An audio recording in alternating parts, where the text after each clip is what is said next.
Salutations everyone, this is Razor. As always, a lot happened this week, but I'm here to tell you what mattered.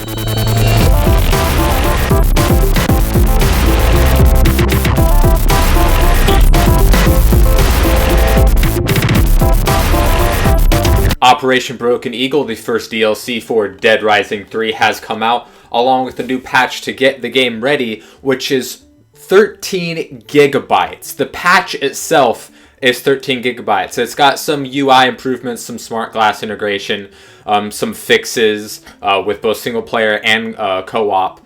But the large part of this patch was the DLC content. And this is a huge thing, 13 gigabytes in an already small static hard drive on the Xbox Ones. And even though it's not on the PS4 also has a small static hard drive that we cannot upgrade. A 13 gigabyte patch is a hard pill to swallow. That's a lot of memory for a patch. And it seems like it's taking our hard drive hostage, and that you have to buy the DLC in order to make that 13 gigabytes actually worth something. So that's a little worrisome to see if that's going to be a continuing trend in next-gen console game patches and DLC. Because 13 gigabytes is larger than most PS3 and Xbox 360 games. And if this is going to be a thing of the future where, every game has like 40 gigabytes of patches throughout the life cycle of its game, that's going to be very, very difficult with the small amount of hard drive space that we have on these new next-generation consoles. So it's a little worrisome. Hopefully this is just a small isolated Capcom only incident, but that 13 gigabytes is going to be a difficult thing to justify. And I think once I'm done playing Dead Rising 3 for the most part, I'll probably just delete the patch because I'm going to need that space in the future. So a little worrisome to see if this is going to be a trend in the future, but it does get the game ready for the DLC, which a lot of people have been hyped for, and it is part 1 of 3, so hopefully it doesn't get much bigger than that. DC Universe Online has come out with its new 9th DLC for the game. War of Light Part 1 is going to be a 3-parter DLC. This update comes with a new power set, Rage, which would be from the Red Lanterns, 2 new PvP characters, Blue Lantern's Saint Walker and Red Lantern's Atrocitus, as well as new 4-player missions and a new 8-player mission. So good to see that, such a fantastic MMO, my personal favorite, also the only one I've ever played, to get, continue to get more DLC, and, it's going to get a PS4 release sometime in the near future. So it's good to see that these good games in the free-to-play model, no subscription based outside of the DLC, is continuing to get support. J.J. Abrams has announced that the script to Star Wars Episode 7 is finally finished, an actual hard, concrete piece of evidence that we actually know about the film, because it's just been wild speculation after rumor about casting this and who's going to be in this, and people are even going off to spin-offs of Episode 7s and what's Episode 8 and 9 going to be, and it's just crazy, all these crazy rumors that just nothing's solid enough to actually comment on or for me to talk about, really.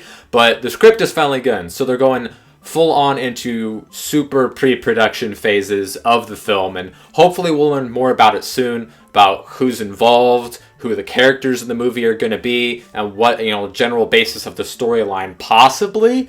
I mean, that's a little bit to ask of such a huge project this early, but a lot of people are interested, and that's why all these rumors are just flying about. In other movie scripts finally being finished news goes, the Fantastic Four reboot script has been finished, and they are looking to fill the roles of the Fantastic Four sometime in the next few weeks. So that's good news. I mean, Fantastic Four was terrible. Silver Surfer is terrible. Reboot is obviously the good way to go. It's a fantastic franchise, Ultimate Fantastic Four, one of my favorite comic book storylines, but I have a little bit of a question with the direction that they're going. It is a reboot, so obviously they're going to start from the beginning of the Fantastic Four, how they get their powers and yada, yada, yada. But the people that are in the rumor mill for the parts of Sue Storm and Reed Richards, a little young. Miles Teller, as well as a couple other people, Michael B. Jordan, that chick from The Host, and Kate Mara for Sue Storm. It's like, I don't know what direction they're trying to go here, because a super young Fantastic Four just doesn't really sit well with me. I mean, obviously it can be done correctly, but it's just an odd direction to kind of go with such an established franchise. A new game has been released for the Super Nintendo. That's right, the Super Nintendo. If you thought the PS2 had longevity, just wait till you look at this piece of news. The game is called Super Busters. Originally supposed to be released in 1994, but was canceled a month before its release and was since picked up.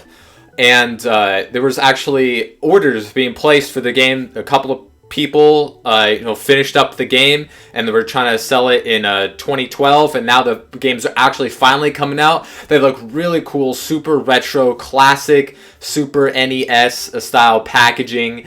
And I mean, if you thought Duke Nukem Forever fans had a long wait, just imagine the people that were like, I remember that, that was 1994. That's a bit of a wait, but glad to see that people who wanted to see this game so long ago are actually going to get a chance to play it, as well as, just Super Nintendo fans and aficionados just all together. It's a brand new game on a super old console, so kind of a fun little story there. Fast 6's Gal Gadot, aka the new Wonder Woman, has released in a recent Israeli talk show interview that she's been signed on for 3 Wonder Woman appearances. The Batman and Superman movie, as well as a possible Justice League movie, and the only other thing that you can go with is a Wonder Woman standalone film, unless it's another Justice League movie. So, I mean, this is kind of weird that she would spill that kind of rumor. She also said how much money she's going to be making. And this only kind of like fuels the fire to a very legitimate sounding rumor that the Batman Superman movie and a Justice League movie will be filmed at the same time, back to back, a la, Lord of the Rings or The Hobbit or The Matrix last 2 movies. Regardless of what you feel about those films, this seems like a very likely prospect. It's also kind of interesting to see, like, after she's been in 2 films, how is a Wonder Woman standalone film going to work? Is it going to be a prequel, or is it just going to be, what Wonder Woman deals with after, a la, phase 2 of the Marvel franchise? It's nice to see that DC is trying to keep up with the Marvel movie franchise, but there's still a long way to go. They basically are just starting with this Man of Steel thing, bringing a new Batman vs. Superman, Justice League, and, casting rumors out the a-hole. And that seemed to proliferate this rumor of a Justice League being filmed movie at the same time, just based off of the amount of people that seem to be attached to this project, or, allegedly so.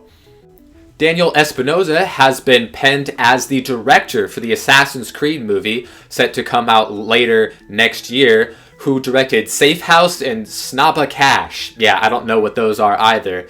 But he actually has a film coming out later this year, Child 44, with a lot of great actors attached to it. So that'll give us a better taste of what we can expect from this guy. But an Assassin's Creed movie, it's a huge property that can easily be translated to the silver screen.